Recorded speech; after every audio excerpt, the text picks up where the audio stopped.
Hello, hola, hola, everyone. Okay, Sue, I have my French teacher friend Sue here. Can you tell us how to say hola in French? Bonjour. Bonjour. I should know that, right? Bonjour. I know. Even bonjour, like I love teaching bonjour because it is has so much pronunciation in it. Like you got the nasal sound and the Yeah. R and but it's just simply bonjour.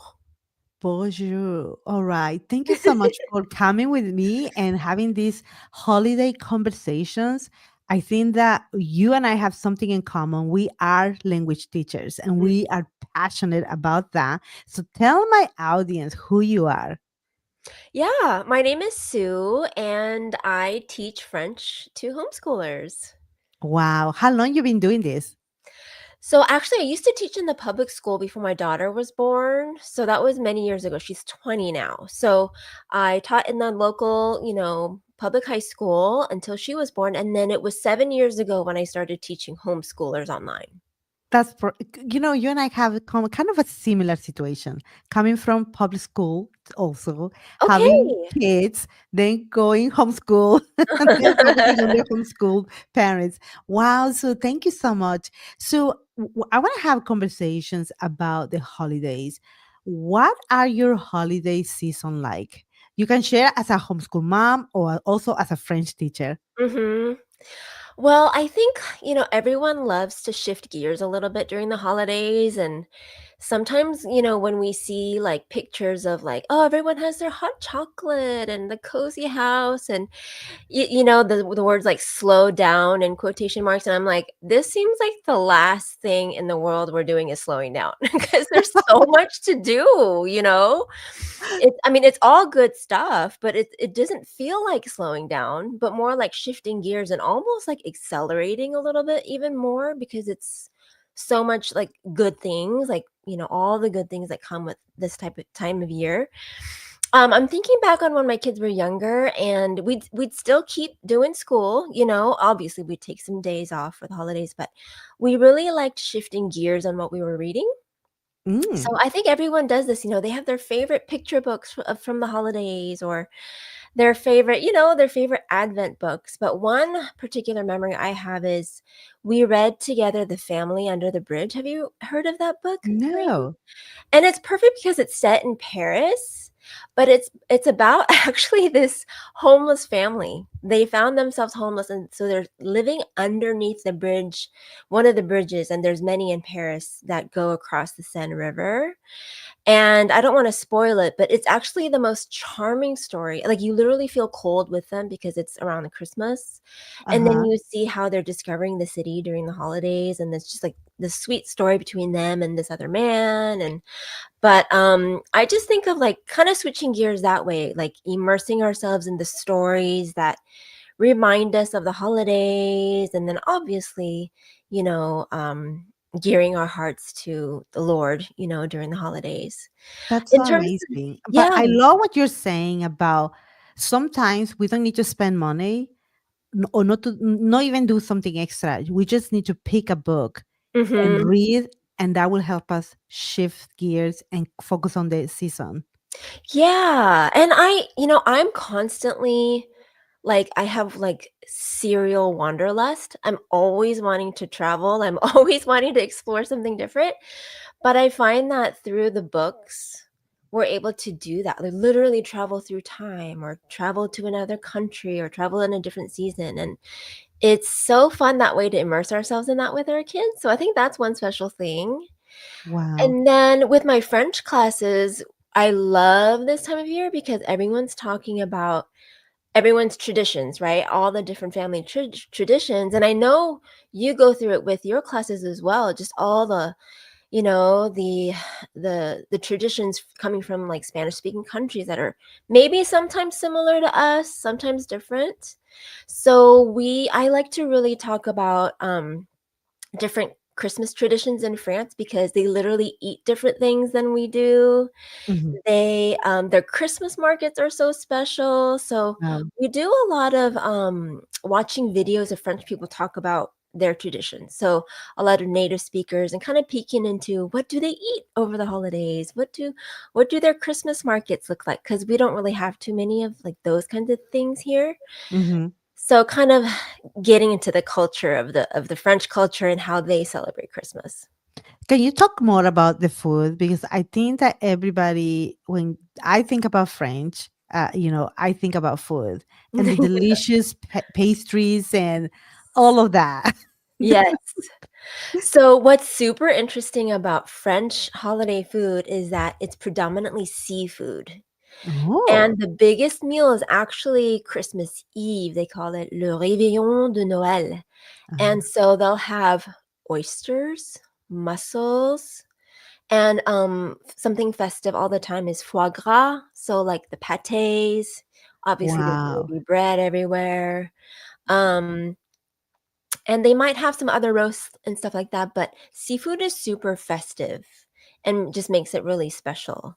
And whenever my students learn that, they're like, "What? Oysters for Christmas? What in the world?" But then also you have the beautiful pastry called bûche de Noël, which is it looks like a log, and it looks, it literally looks like a thick branch. Uh-huh.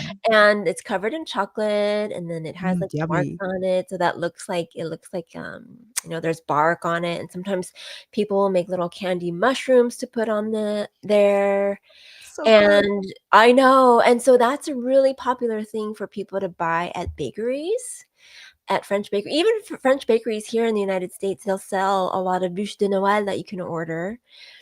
That's another kind of, tradition, so it's just so fun to as we're learning to speak, a different language to tap into the cultural mindset of that as well.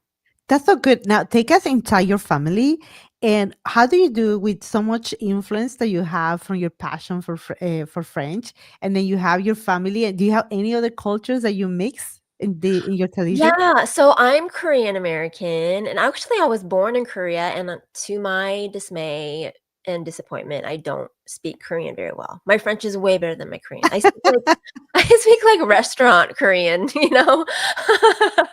I wish my Korean was better. I mean, I can understand more than I can produce, Uh-huh. but, our so like culturally for Korea, our Korean traditions will celebrate very differently for New Year. So Mhm. we have a specific soup that we always have for New Year's Day, a specific game that we play with our family and our friends, and like traditions like bowing. Like my kids will bow to my parents, and then they get like a little envelope of money and a little like positive wish and greeting for the new year. And those are so fun, aren't they? Like, Yes. just such fun cultural things that And I love that you connect your kids with your parents and yes, they do that. That sounds amazing. I know. Although they moved last spring to Hawaii, so that makes Oh. it a little hard. Oh, But we just saw them. But yeah, it'll be different. So we'll have to kind of switch gears a little bit, but I'll make the soup this year and we'll still play the games and yeah. that's so good. Now, let me ask you something. When it comes to like music, do you guys include music in your traditions or no? Typically, like, in our Korean traditions, no, but Mhm. because our, holidays are so, like, church is a huge we're always at church during the holidays and singing Yes. the hymns and those kinds of things, like, in our small groups and just all the songs that we love to sing this year, so that's more connected with, like, our church life and Uh-huh. just Uh-huh. our faith, but in terms of culturally, no. But, I was recently going over this with my French students. The hymn, "O Holy Night," you know that hymn? Uh-huh. Uh-huh. It's Yes. actually originally a French Christmas hymn and Mm. was adapted for English, but the lyrics are quite different, actually. It's not like a word for word translation.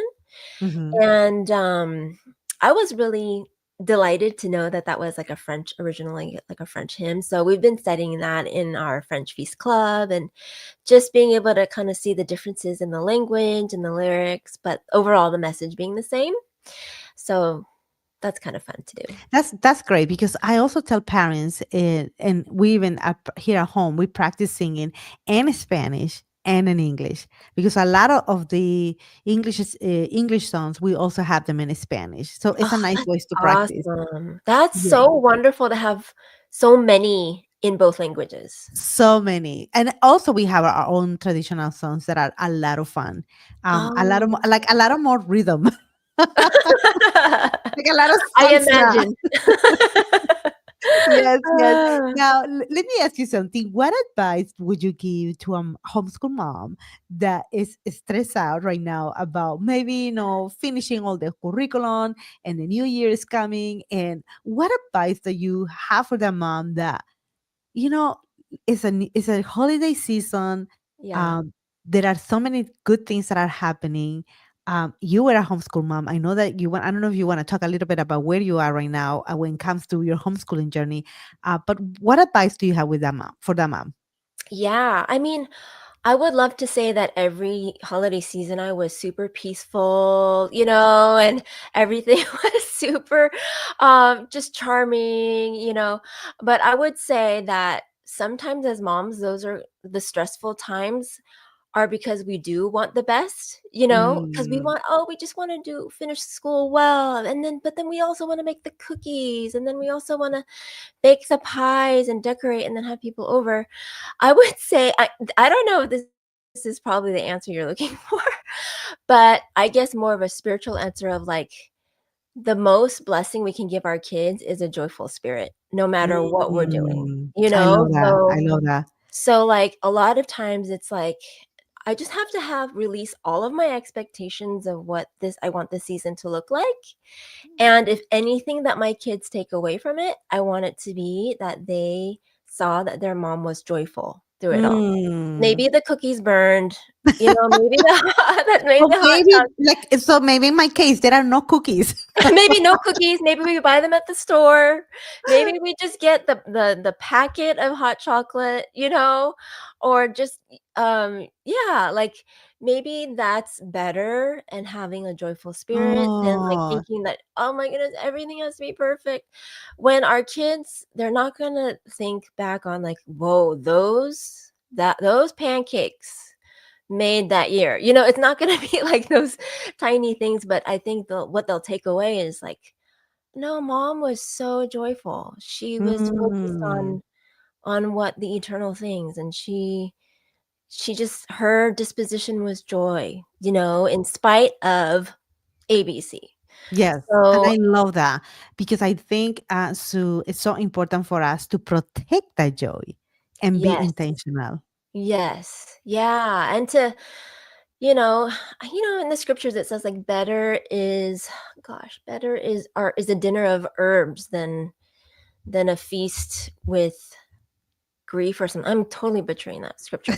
But but But I yeah, get your point. It's better to have something simple but yeah, joyful. but Yes. joyful. So I Then this think that is that's an excellent strategy, like a question to be like, what is it that I want to do? And if what we're going to do is going to bring us joy or stress, or it's going to take away the yeah. joy of whatever we're trying to do.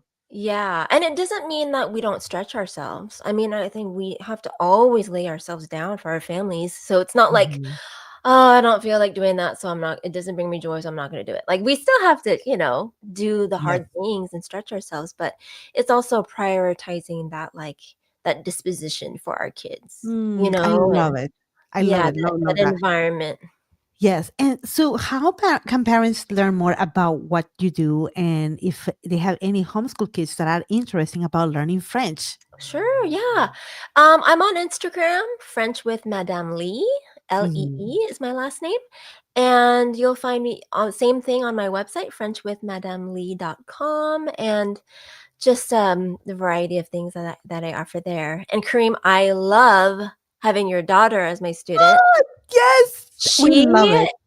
she just like brings this energy to our class, and it Aw. just brings a smile to everybody, and the way she uses her French, but also her sense of humor, you really raised Like, you practice what you preach. You've just raised a phenomenal young lady that has this excitement for learning, and I know it comes from you. So Oh, I so thankful. appreciate it because I'm gonna tell you, parents, if you're looking for a French class, and also you have several courses, right? A pronunciation course. Yeah, I have some Yes, self-paced courses. you need to go and check Sue's Madame Lee. That's what have you.